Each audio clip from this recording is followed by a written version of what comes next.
which is something I've never seen done before, but when we did have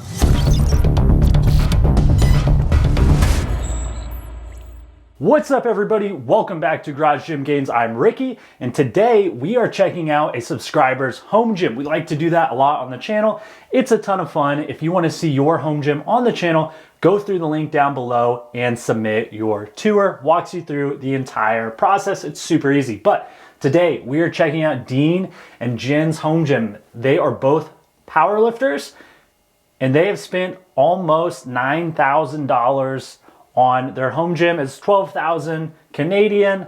I did the math, and by math I mean I went into Google and put in 12,000 CAD to USD, and it said it's almost 9,000. So I'm expecting to see a pretty cool powerlifting gym. I'm excited to check it out.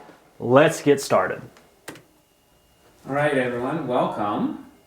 I'm Dean. And I'm Jen. We are two powerlifters based out of Edmonton, Alberta, Canada. I already see the Sour Patch Kids in the back. That's how you know it's a powerlifting gym. Every powerlifting gym has Sour Patch Kids. It's a fact. We both lift in the CPU, the Canadian Powerlifting Union. It's a tested federation. So in case anyone was wondering, neither of us are on gear. I am certainly not strong enough to be on gear. We both lift in our... All right, Dean and Jen are natty. No gear for Dean and Jen. garage gym. We started it during one of the COVID lockdowns in December 2020. It's a mix of new equipment and used equipment and some do-it-yourself stuff. So hope you enjoy the tour. All right, so before the tour starts, I wanted to mention a few things. We've spent about $12,000 Canadian so far on our home gym or garage gym. The garage is about 400 square feet. It's a 21 by 21, less a little bit of space here and there. When we first started, originally we were just going to have the gym take up half the garage and still park in the other half, but that ended pretty quickly. That seems like a pretty typical story. When things get started, it's like, we'll still park one car in here or use it for storage. The other half is going to be the home gym, and then doesn't really take too long before you're like, what if our gym was twice as big?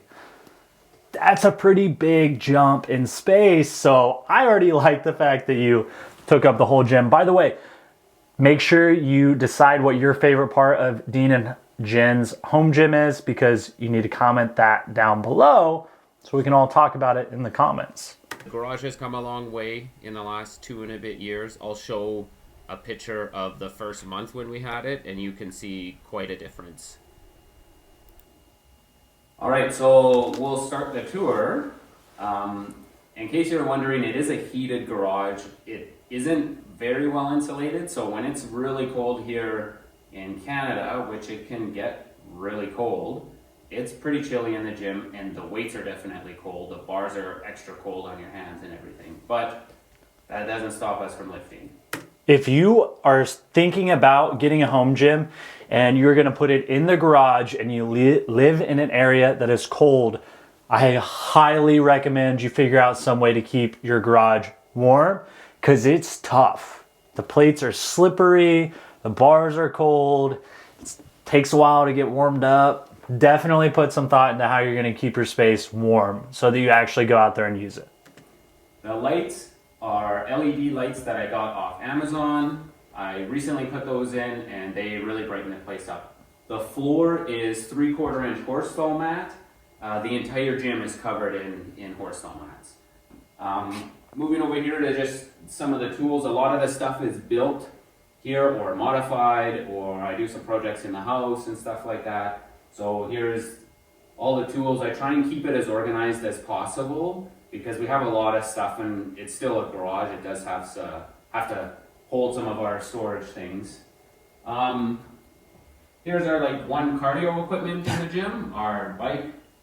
I don't think me or Jen is super serious about setting targets for it. I know I just use it to do some light cardio on rest days and help if I need to lose some weight, which is fairly constant.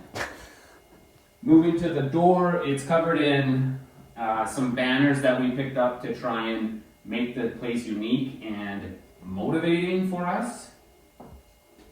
Some of these are, and here's even some posters of when Jen had the record for 76 kilos. There's the squat, deadlift, and her total. So, hey, nice work, Jen. You're crushing it. Good job, Jen. All right, moving on to this portion of the tour. The deadlift platform is made out of plywood and horse stall mats. The trim around it is just some trim I got from Home Depot I was using for some other stuff around the garage.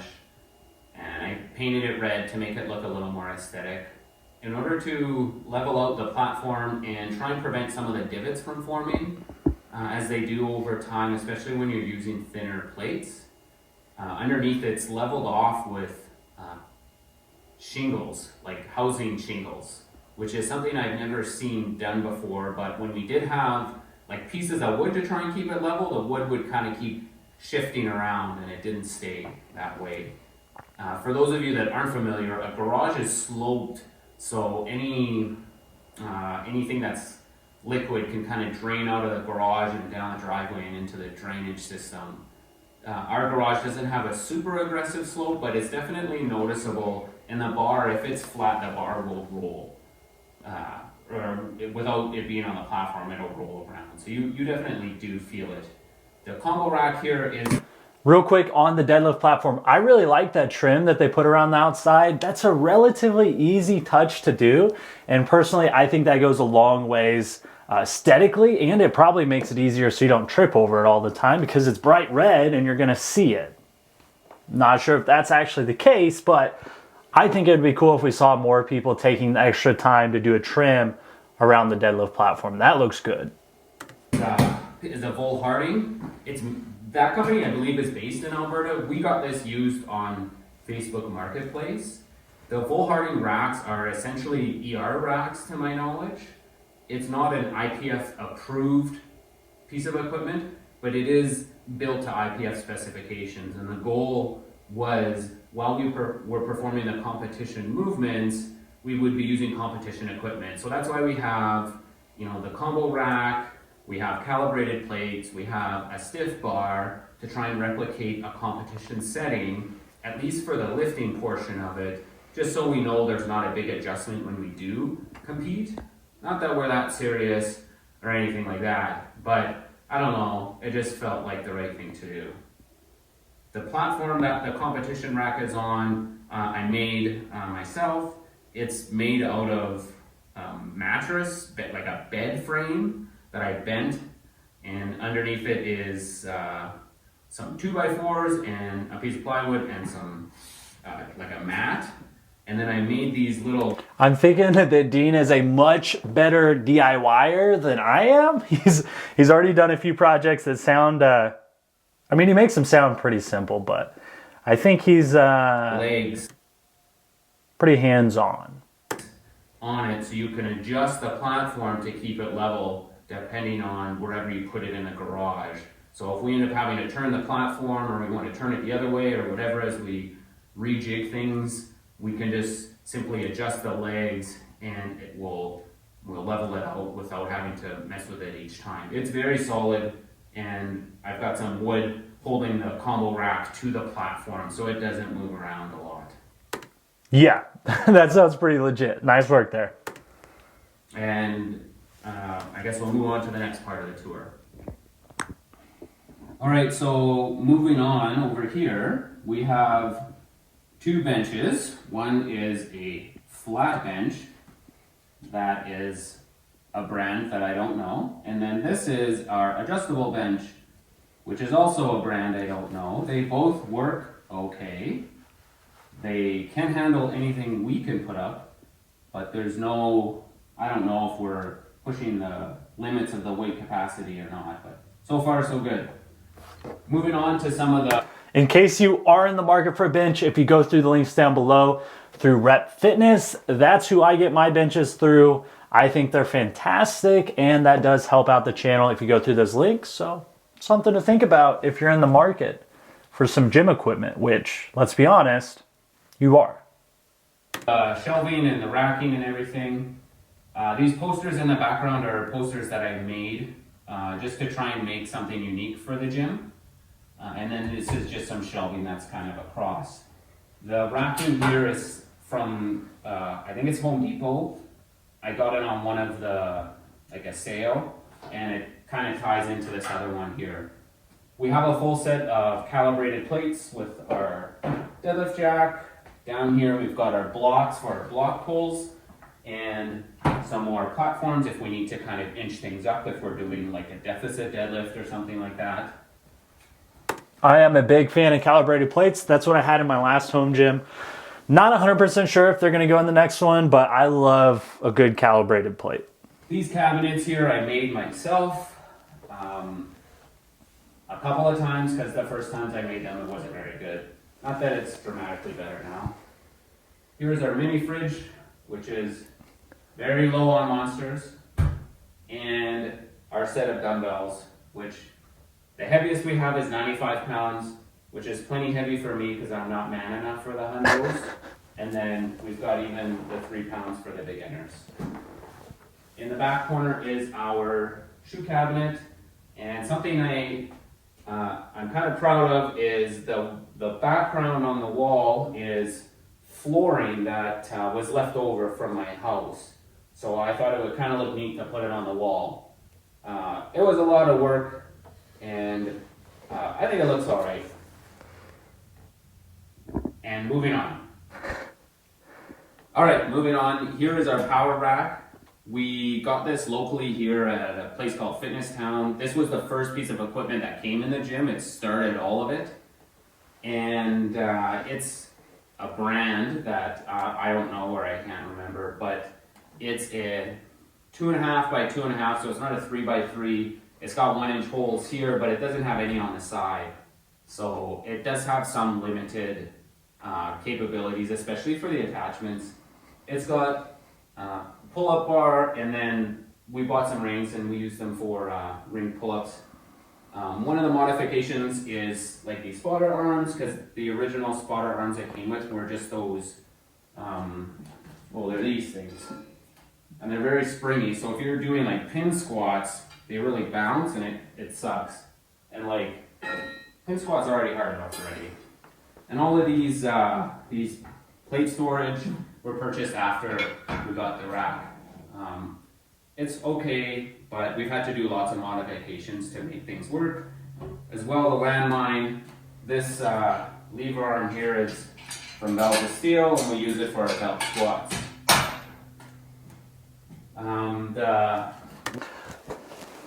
I don't know if we've seen a gold and black home gym yet. I think that would be pretty sick. Flat pull-down attachment, which there's a video on, is not made for this rack, but I figured it out and MacGyvered it, and it works just fine. Up here we have our SS3 from Belza Steel, or safety squat bar. And as we move kind of like behind the rack, we have all of the accessories for the cable attachments. So we've got, you know, our D-bar, we've got like our roll thing, and our whatever the other roll thing, I don't know what those things are called, and our ropes, and then we've got the knockoff attachments from, I think they're from Walmart. They're the Mag Grip knockoff attachments. I have a review of those somewhere on the channel. I think they're fantastic. Fraction of the cost compared to mag grips. They're not as good, but they are probably 80-90% of the way there. And for most people, I would just get those over the mag grips, because then you have lots of options and you're not spending a ton of money on each one. We have our belts and our bands, a mirror from my front entryway that I didn't want there anymore. We don't have a lot of barbells. We're not big barbell snobs or anything. There are definitely a lot of barbell snobs in the home gym community. You know who you are. I'm just kidding. I think everybody should have a ton of bars because it's a lot of fun. And by the way, I would feel like 3 barbells and the safety squat bar and the easy curl bar, I mean, that's still quite a few bars. Most people that aren't in the home gym community would have no idea why you have so many bars. An easy curl bar. This is our beater bar from somewhere. Strong arm, like a basic powerlifting bar from strong arm. And then this is the bar we use the most. This is the bare naked bar from Bells of Steel. It's got some very aggressive knurling for my delicate hands, but it is to competition standard. So it's a stiff bar. So when you're deadlifting and you pull, you can feel the difference. At least I think I can feel the difference. I tell myself I can feel the difference between a whippier bar and this bar. Bare naked bar, fantastic bar if you're in the market for a budget powerlifting bar. It's awesome. The knurling is very aggressive. Maybe not for the weights I'm dealing with, but at least we know everything's to competition standard. Here's our dip attachment for the power rack. And the last thing here on the wall is our cleaning supplies or cleaning stuff. I have this this vacuum that's hooked up to my central vac, and I've got a couple of blast gates so I can either use it through this hose here or through my workbench. I try and keep the place clean, and if I'm doing work and it's creating a lot of dust, I really try and keep it kind of as clean as possible. As well, like as we come in and out, we'll just kind of buzz through, give her the vacuum cleaner. This wall, everything is hung up on this wall with French cleats, which I got from Kyle at Kaizen DIY Gym, and then as well Kurt from Kurt Locker. Their setup is definitely a little bit more aesthetic than mine, even though I really try, but you can see from my eyes some of the cuts aren't perfectly square, but it does the job and it's nice. We've moved things around over the couple of years that we've had it. All right, and thank you very much for stopping by. I hope you liked the tour. Let me know if you liked or if you disliked something in the gym or something I could do better or whatever. Anyways, have a good one, everyone. Like, comment, subscribe, all that good stuff. Later. All right, I will have Dean and Jin's YouTube channel linked down below so you can go subscribe if you would like to. Thank you so much for sending in your home gym. Very cool spot. Everybody comment down below what your favorite part of Dean and Jin's home gym is. That was a little bit of a tongue twister there for some reason. And while you're down there, if you want to see your home gym on the channel, make sure you go through the link down below in the description. It'll take you to the Garage Gym Gains website and talk you through the steps on how to submit your home gym to the channel so that we can all check it out, talk about what we like and maybe even what we don't like about it. But my favorite part of their home gym is the combo rack. We do not see a lot of combo racks on the channel for whatever reason, and I think they're fantastic. Are they as versatile as a power rack? Well, no, but you can have both, just like they do. Very cool. Again, thank you for sending in your home gym. If you don't already follow me on Instagram, make sure you do, garage_gym_gains, and eventually I might start posting to TikTok and actually post. We'll see though. Catch you next time.